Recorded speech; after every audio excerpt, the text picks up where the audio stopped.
Thanks, Nancy. Okay, hey everyone, welcome to this week's American Mussar Weekly Gathering. This is going to be our third week exploring the soul trait of truth, and we're going to be looking at truth as it interacts with chesed. There's a phrase that's used in the Torah and in the Jewish Bible quite a bit, chesed ve'emet, kindness with truth. What does this mean? How might it apply? So that's what we are going to talk about. But first, we'll begin the way we always do with a short meditation.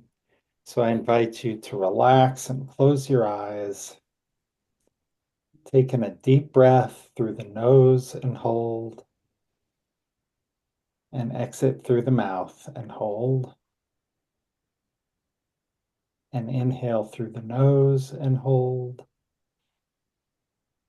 and exit through the mouth and hold. As you go at your own pace of inhaling through the nose and holding, and exhaling through the mouth and holding.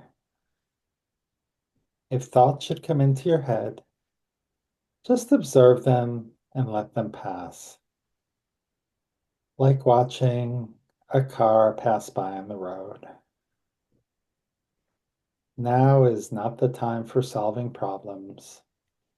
Right now, all you need to do is inhale through the nose and hold, and exhale through the mouth and hold. And on your next inhale, say to yourself, Shema.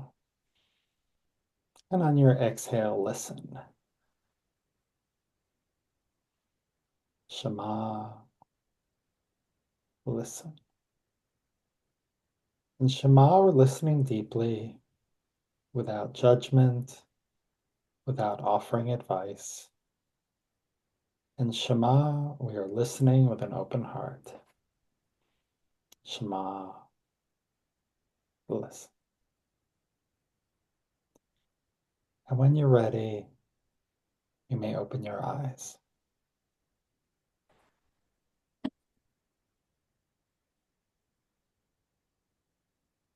Beth, it's nice to see you. Hey, Emily, welcome. Okay, so to get started, um, we'll do a bit of a check-in. Let's see, here we are. So just kind of what may have arisen in your Mussar journey. So how did truth show up for you in this last week? Again, we're talking in the personal journey, maybe not in the global cultural journey. Um, or you could just do a more general check-in, even if it doesn't relate to truth as much. Yes, Martin. Let's see. Am I on? You can hear You me? are on. Yes, I can hear Yeah. you. Let's see. I have a client for about 2 years already. An issue came up, and so there was two paths of how I could address his answer. I answered truthfully, and now he smiles, and his wife is very happy, and I'm happy, and so that's how it showed up. I could have chosen another path to Mm. try to deflect his criticism. I just faced it head on, and now he's very happy. And anyway, good result. Awesome. Thank you so much, Martin.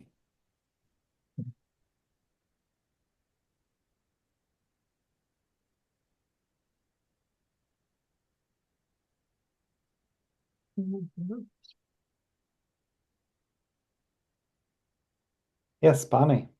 So mine does not have the nice end that Martin's does.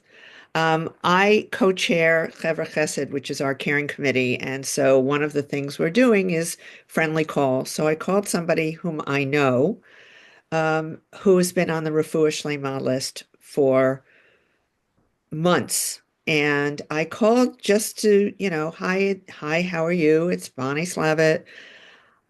And before I could, I think I said, I'm calling on behalf of the Chevra Chesed Committee. I know that you haven't been well. Before I even got to the word well, she said very loudly, if you're calling to solicit me, I'm not giving any money to the synagogue. And I realized because I do a great deal of fundraising in the community, there's a dollar sign on my forehead, Mm, and that I have to start the conversation by saying, "Hi, it's Bonnie Slavitt. I'm calling on behalf of the Chevra Chesed Committee, not the fundraising committee at the synagogue." So mm,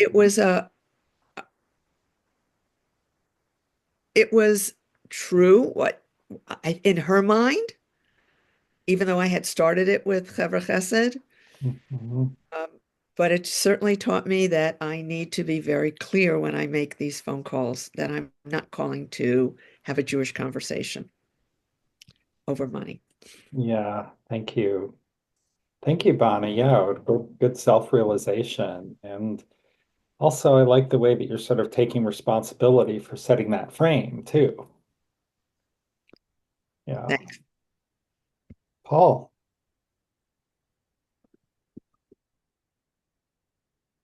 Hi there.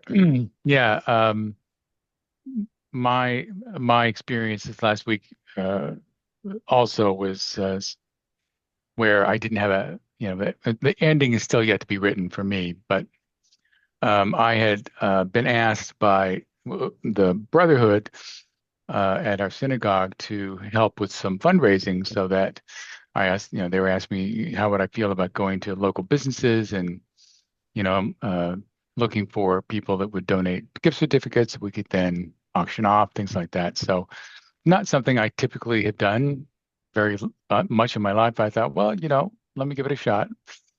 And I went out and I started talking to people. And then after the second or third, I felt like I kind of knew what I needed to say in order to get my point across.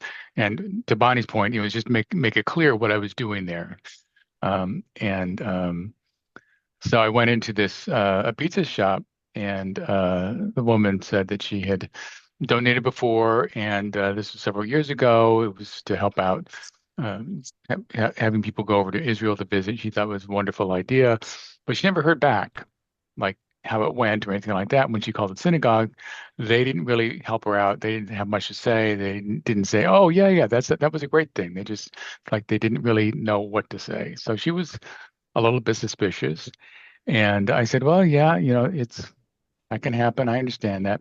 So then I think because she told me that story, and because I am still getting to know the synagogue myself, I didn't have maybe the kinds of very, what I would think of are glib answers to questions that she asked me about, this whole thing. And so she said, you know what? I think I'm going to have to, because she'd already gotten the gift cards out and I had them in my hand and all that. And she said, I think I need to call the synagogue and just make sure that, she said, because, there are people that come and they solicit on behalf of organizations like the synagogue, but they end up taking the lion's share of the money. And then, who you want to receive it gets very little. And I said, well, you know, I thought, well, wow, how do I respond to this? Because I know it's not true, but I don't want to just say, you're crazy, lady. That's not what's happening at all.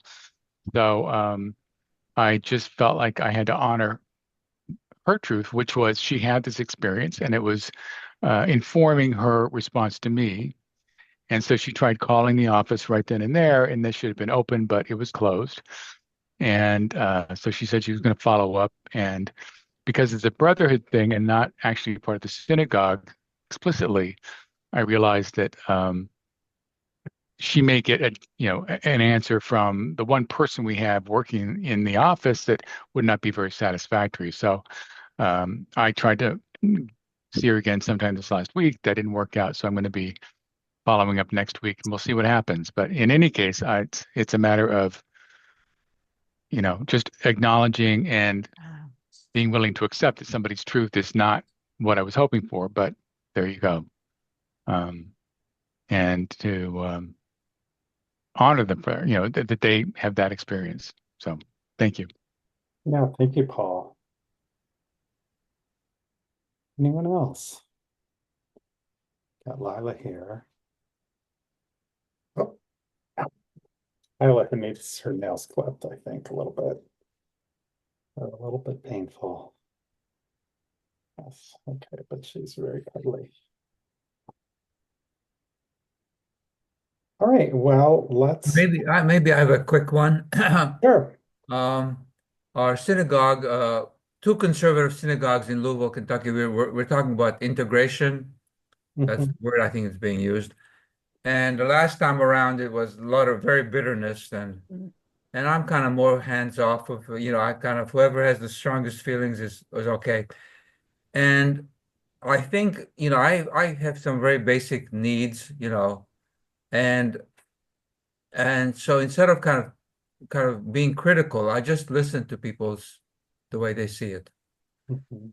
And I think that's, so I have a tendency of being smarter and more correct and more Mm. moral, and I decided not to do that. Yeah, so you decided to listen to their truth and see what Yeah. they had to Yeah. say. Awesome. Thank you, Paul.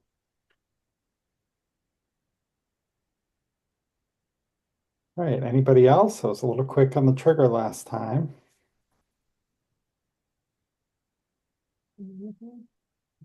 Okay. Okay. Oops.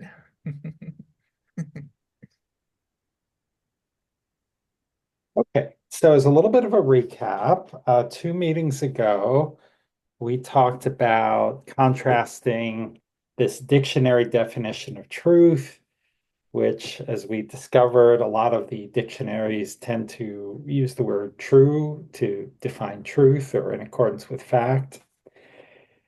Judaism takes the much broader view that our truth is swayed by our experiences and our perceptions and our imperfect memories. And this is contrasted, emet, that's the Hebrew word for truth, that the divine sits on the throne of truth, where really we're not capable of seeing the truth from all these different dimensions, but only God is. Or you could say the universe or nature, but it's not something that's really knowable. We cannot know the full story. And then this idea of truth is learning to see the truth from another's perspective. It's trying to kind of like what Frank was just talking about. Okay, yeah, I'm gonna just try to see what other people think right now. I'll keep my powder dry. I'll listen to them for the moment. Okay, so someone want to read this first bullet, please. I can do that. Truth, emet, is the sole trait of inclusive, respectful regard both for what is apparent and what remains undetected, for both what is obvious as well as that which may elude us or be hidden from us. Rabbi Carol Glass, the Mussar Torah Commentary. Thank you, Haya. Okay, I'm gonna stop the share. And I'll put this in the chat. But what is Carol Glass saying here?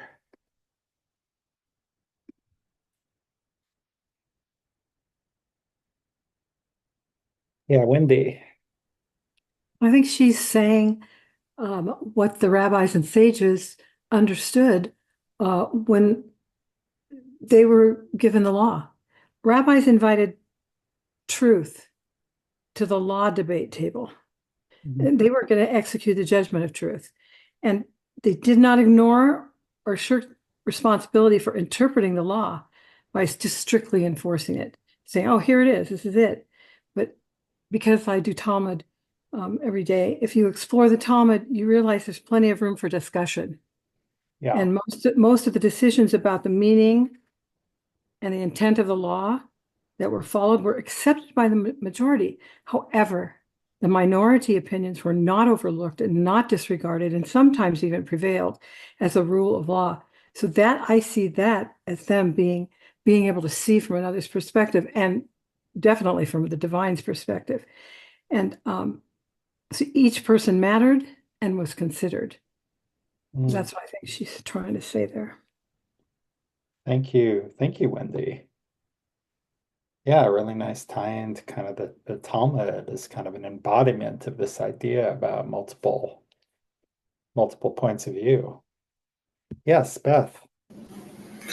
Um, I think a week or two ago, I mentioned something from Emily Dickinson. She said, always tell the truth, but tell it with a slant. Mm. And I think what she meant was, sometimes the truth, if you give it too directly, it can hurt. Mm. So she meant, to soften it, Mm. bring it in from a different direction. And I think that's what I'm hearing some of what Rabbi Glass is saying in this quote, that, it can still be true, but it doesn't have to slap you in the face. Yeah. Thank you, Beth.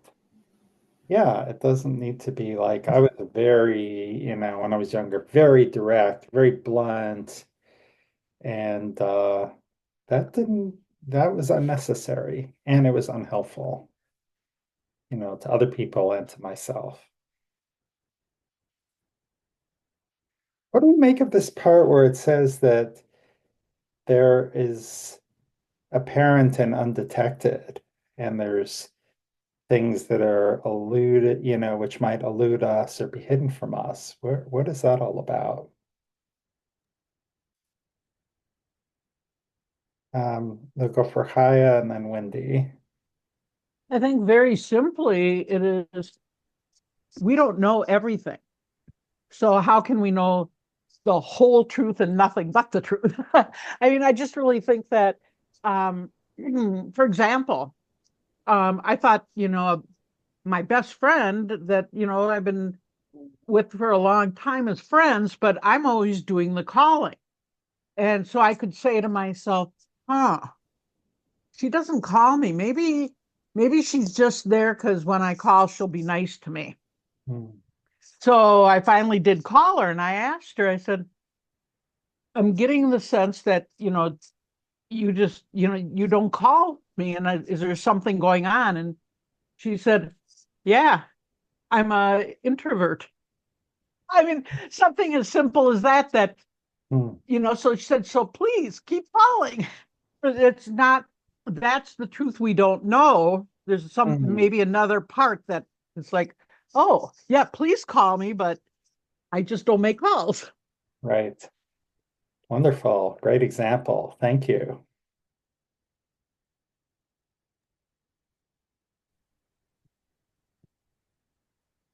Oh, yes, Wendy, you were up next.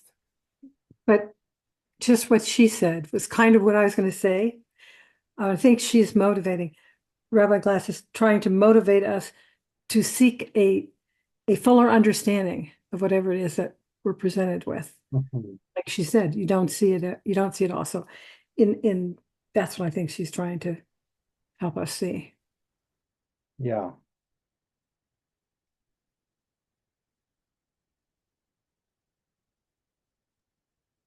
Okay, so oops, I have not shared this slide, have I? Let me share it. That'll probably make it even better. Was there another hand that I missed? Yeah. Yeah, Frank. Oh, yeah. It reminds me a little bit if people listen to Hidden Brain Mhm. on NPR. Yeah, it's really good. But he talks in his introduction is that to realize that other people have kind of unique ways of looking at the world. It's a really reminder. And I can look back in my life and thinking that no, I only think about those things.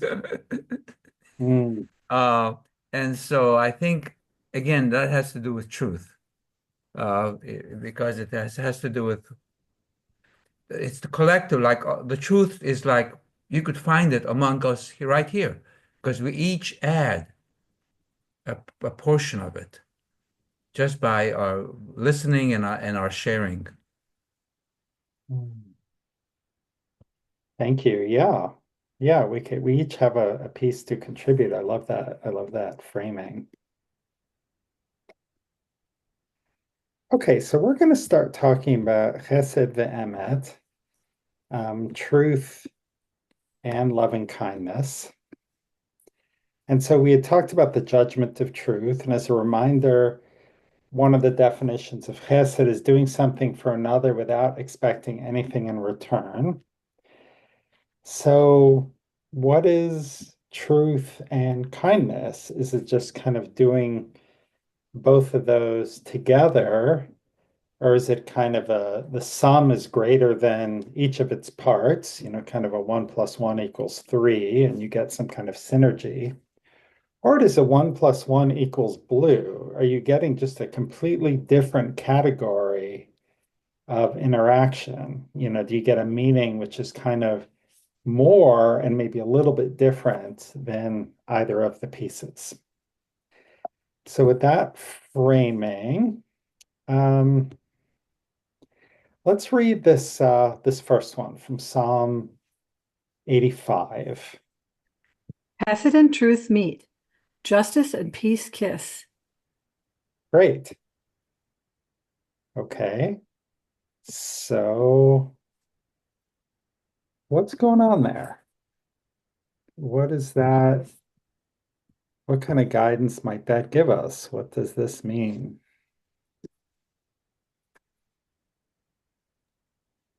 I'm going to put it in the chat.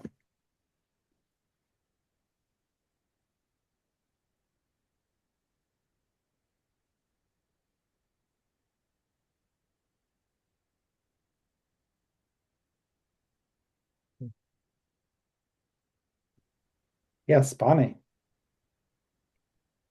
The way I read it, and I'm going to bring up the chat again so I'm seeing it correctly. Chesed is loving kindness. And I think it builds on what we just talked about, which is there's a way of saying things, and there's a way of saying them nicely, even when they're difficult to hear. And I have 4 adult kids who, quite frankly, are not asking my opinion. And it really can be, we talked about this, Harry and I talked about this, walking on eggshells sometimes with they're in their late 40s, early 50s. So if I feel something needs to be said, I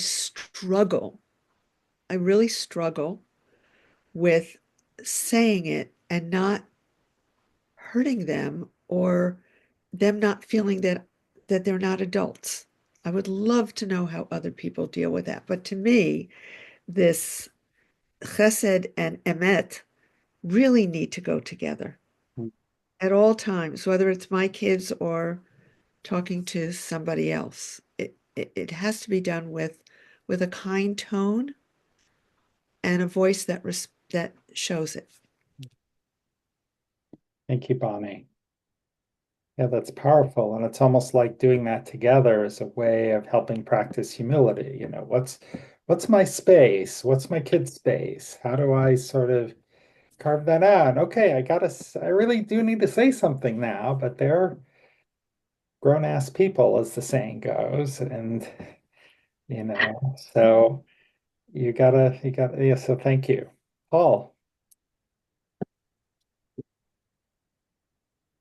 Yeah, I have so in my history, I have been known to get up on a soapbox when I really get going about something that I am speaking the truth as I know it, and I just want everybody to know that, that this is how I think. And I've only in the last few years, when I was spending a lot of time with my mom, I went on one of these it's not a rant, it's just that I've got a lot of things to say about this, but I'm not making space or time for anybody else to say anything, respond, tell me that they'd rather not talk about it, whatever it is. And so for me, the truth is fine, but the Hesed part, what I've begun to learn is sort of inviting inviting the other person into not necessarily a conversation because they may not want that, but just to invite them into, okay, so maybe it's by asking a question. I've noticed that you're not feeling, or I've noticed that you seem to be in a, different space today, whatever it is. I'm concerned, uh, but let me know if that concern is without any basis. Maybe you're just not feeling well about something entirely different. So just kind of making sure that, because again, I think I know I need to do this, and I don't always do it by any means, but when I do it, I realize, oh, this is the justice and peace part. It's like that is what could happen. It doesn't always happen, even if I do my best. But um, anyway, I think I've said enough there. Thanks. Thank you, Paul. Karen. So I grew up with, and I use this with my kids since they're young. For us, I just taught them the definition of tact.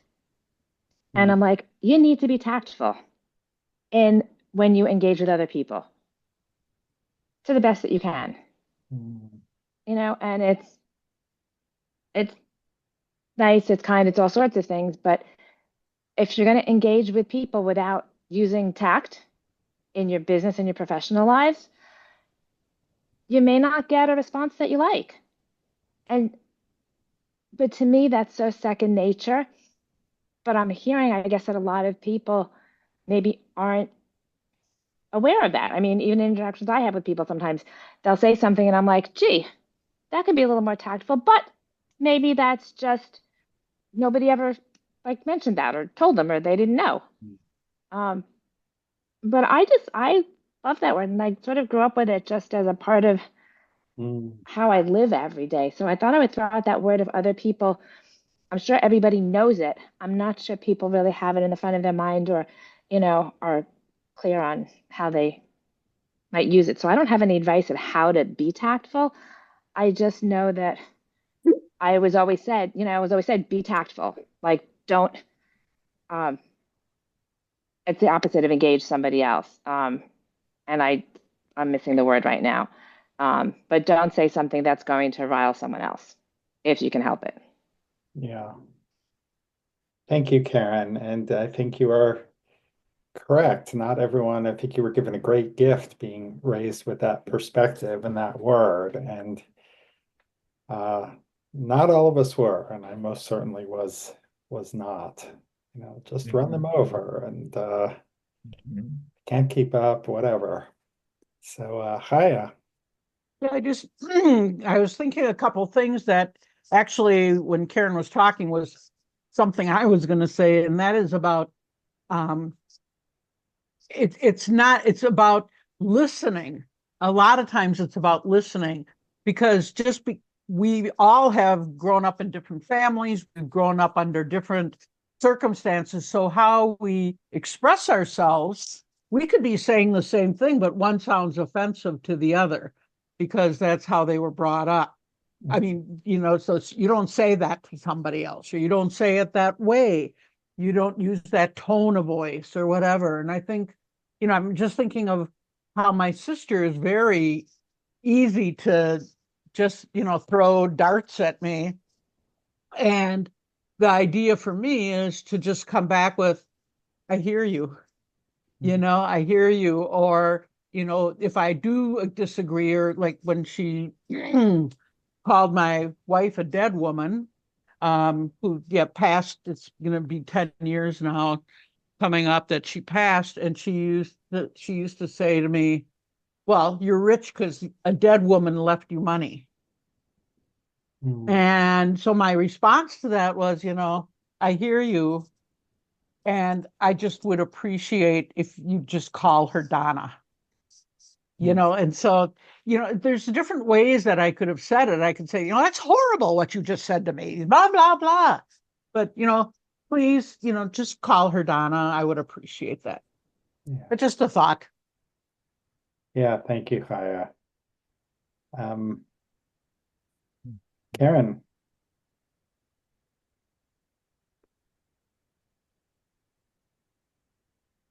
Karen, was this a new hand or is that up from before?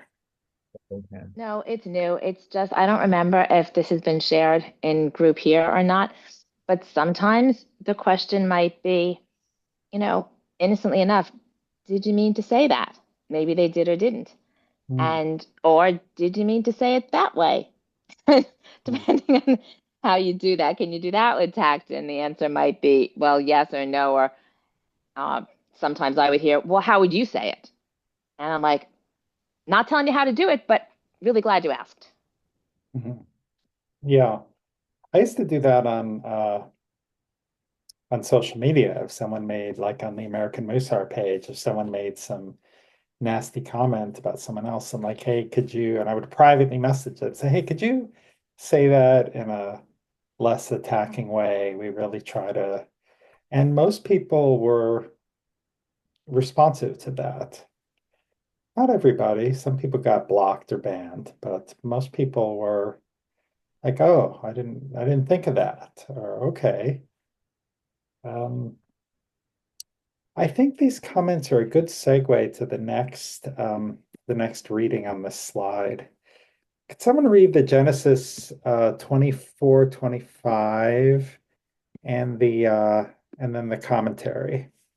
So this is where I think it's Eliezer, Abraham's servant, is out trying to find the wife for Isaac.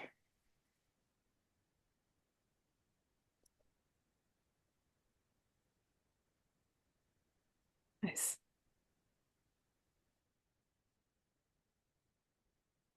I'll read. Thank you. If and now, if you mean to treat my master with true kindness, tell me. And if not, tell me also that I may turn left or right or left. Thank you. So let me just pause you there. So true kindness, that is how they are translating chesed ve'emet, the same idea. Harry, I think you got to mute. I don't know what's going on.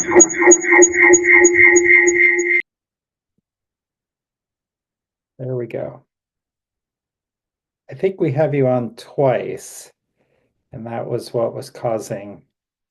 So if there's two microphones, that kind of feedback happens. All right, Bonnie, so let's continue. So Ibn Ezra was a 11th, 12th century rabbi in Spain, and who is commenting on this. And so he is giving his interpretation. 1. Kindly.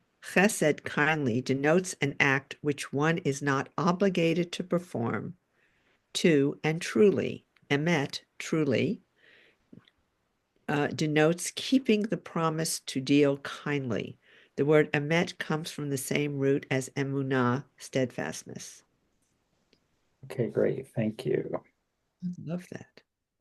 I'm going to stop the share and I'm going to put it into the chat once again.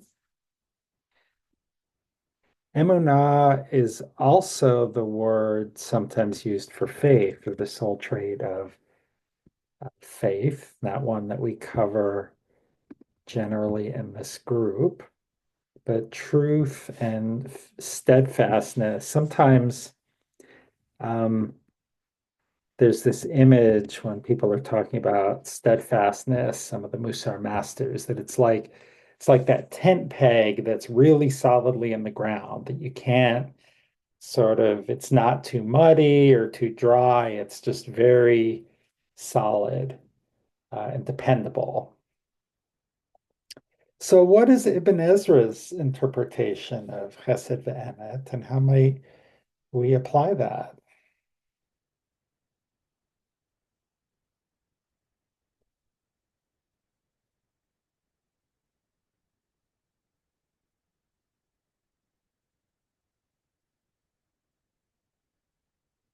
What does it mean to keep the promise to deal kindly? Yes, Beth. Just before Oh, you just put yourself on mute there. trying to lower my hand, I had reason to call the cable company.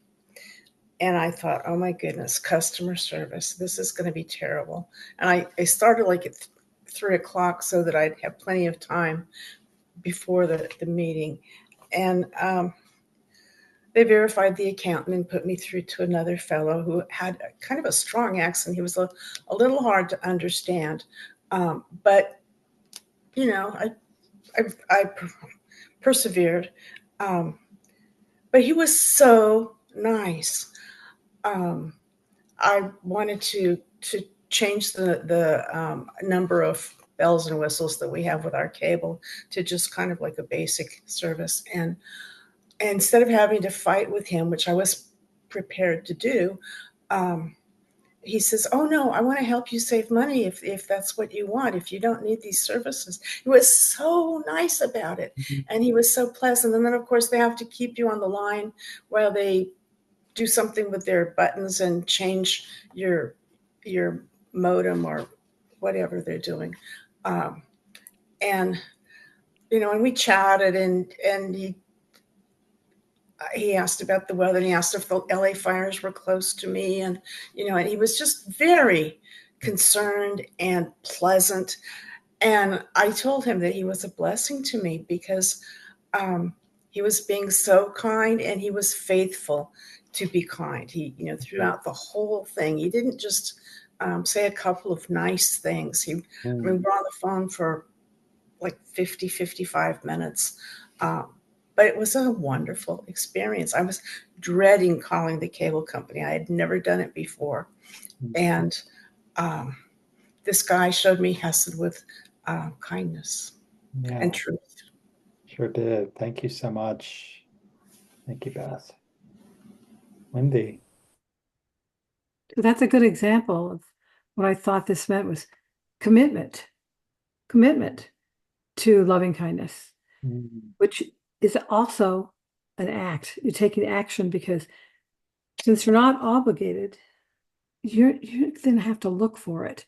You have to look for ways to fulfill that commitment. It's not I mean, it might just come to you sometimes, but it's not always going to just come to you. You have to look for, if you were truly committed. And that seemed like that was like an overarching commitment for him to serve people.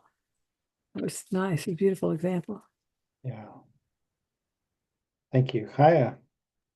Just one more thought of this, especially because of what she brought up. Today I also was on the phone with somebody to get some help with something. But this is one thing that I do every time I'm on the phone with a representative. And when I'm done, because most often I have only gotten good people. I have not gotten people, they're trying their best to do what they can. Sometimes they're not able to, but I always feel the sense. So my response to all that is, I guess it'd be considered kindness, is that I always ask them, especially if it's those people, if you have a supervisor or a boss around or something, I would really like to tell them what a good job you did today. Because I think that, first of all, it helps them to see, first of all, they deserve to hear when they're doing that, because what do we usually hear in our jobs? We hear what we've done wrong. Yeah. So I just really think it, being kind is, and being true is opening up what is true, not just when it's bad. So yeah. Thank you, Chaya. And I would say that example that you talked about your sister too, is you displayed sort of consistent chesed, where she said something really hurtful and you could have snapped back, but instead you delivered your truth in a kindly way. We'll hear from Martin and then we'll go to our breakout rooms. Expanding on Chaya's comment about asking to speak to a supervisor if you get good service, not only does it help that person, but it also then helps potentially many other people, because that service provider is going to remember, wow, there are some people that are really kind, and anyway, so it could help other people too. Yeah, for sure. Okay, well, today for our breakout rooms, I don't have like a big like a prepared like writing or statement, but I'd just like you to share on this idea of Hesed and Emet, sort of what questions do you have? How do you think it might apply to your life?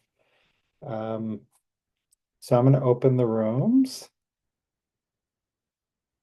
and just click the. Hey everyone, welcome back. So I would love to hear how were those discussions, what questions came up, insights you had. Who would like to share?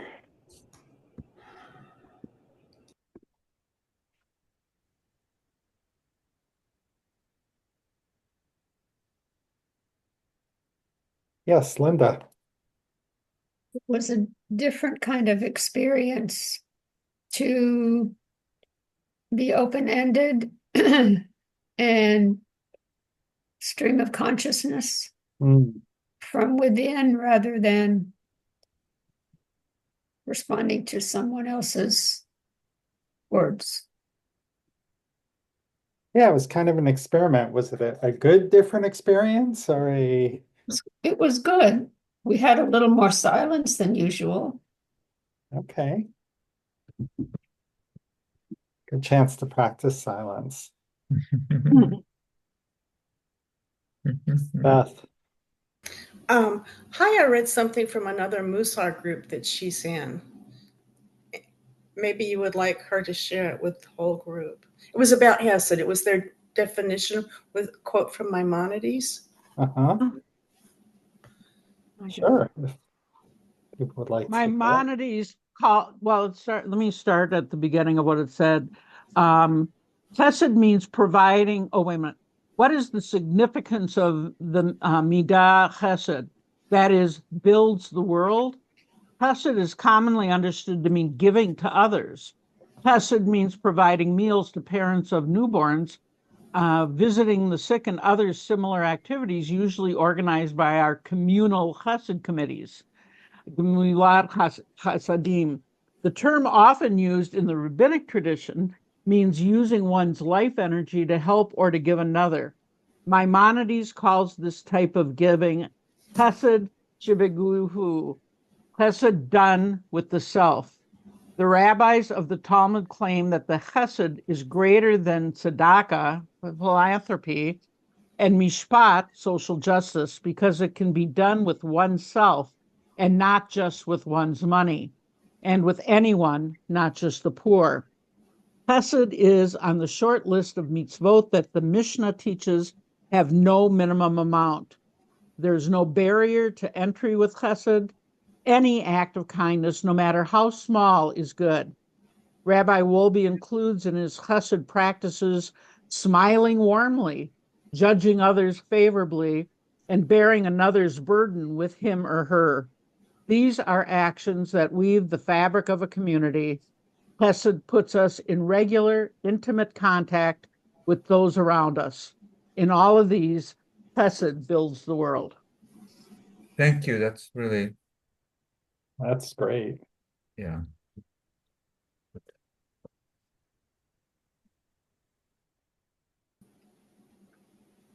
Yes, Karen. We had a little fun with our chat. And so the first thing that came to mind that I shared is that being a parent is really hard. And that is the truth. And the kids, when they have things to say, a lot of that is probably the truth. And, parents can either say, yeah, I get it, you're right, even though it's the kid saying it, or like, no, I'm the parent. Mm. So for years now, when Mother's Day comes around, I get my kids' cards and gifts, and I celebrate them. And I'm like, thank you for letting me play mom for all these years, for letting me practice with you, for giving me the joy, the ups and downs, the challenges, and still loving me, still like including me as young adults and adults that you are now. So that's what Mother's Day has become between my children and me. They want to say Happy Mom's Day to me, and I always have a huge reciprocity of And thank you for letting me, be a mom all these years and helping me to become a better mom even today when they have something to say in a way that maybe I could do something better. They don't hold back, but they use tact. It's Mhm. gotten, but they had to learn it, and they do it, and I do it the same way. Um, anyway, the person I was talking to was just kind of blown away by that and said, "Wow, like I never heard of that. I've never been big on calendar holidays just because." And so that's how I turned that one on its head, and it works for us, and the kids love it. So I'm just sharing that. I love that, Karen. And it's also, that kind of parenting of sort of really leaning into that relationship. It's a way, I think, also of showing that steadfastness. Like you're there, you're always there, and that's one of the rabbinic images of kind of the divine chesed is like even if we're, messing up left and right, the divine is always there. Like that chesed continues, that sustaining force, that positive force still is there. And that's certainly the parent that I strive to be. I do my best to kind of be there um, throughout whatever's happening, but it's not always, it's hard. It's hard to do. Since I don't have the patience of the divine, it's, gets challenging. I just would like to add one last thing is before we go, whoever's wants more to say, that's fine. But I would like to give a little yada da da da da yada da da, a little olam chesed yibaneh. Okay. So whoever I mean, I've just let me know when I should do that. Well, I think this is kind of the right time. So yeah, let's do it. Please. Okay. Oh, can you hear what's coming? Something's coming through my phone or my headset. Okay. Anyways, I don't hear it now. So, Olam Chesed Yibaneh, Olam Chesed Yibaneh, Olam Chesed Yibaneh, Olam Chesed Yibaneh, Olam Chesed Yibaneh, Olam Chesed Yibaneh. Olam chesed yibaneh, olam chesed yibaneh. The world is built through chesed. Amen. Wonderful. Thank you so much, Kaya, and Thank you, Haya. wishing you all a good couple of weeks. We will not be meeting next week. I'm having a procedure next week, so I'll be taking the week off, but we will be back in 2 weeks, getting to our next soul trait, which will probably be equanimity, but I have to check. Bonnie, have a wonderful trip. That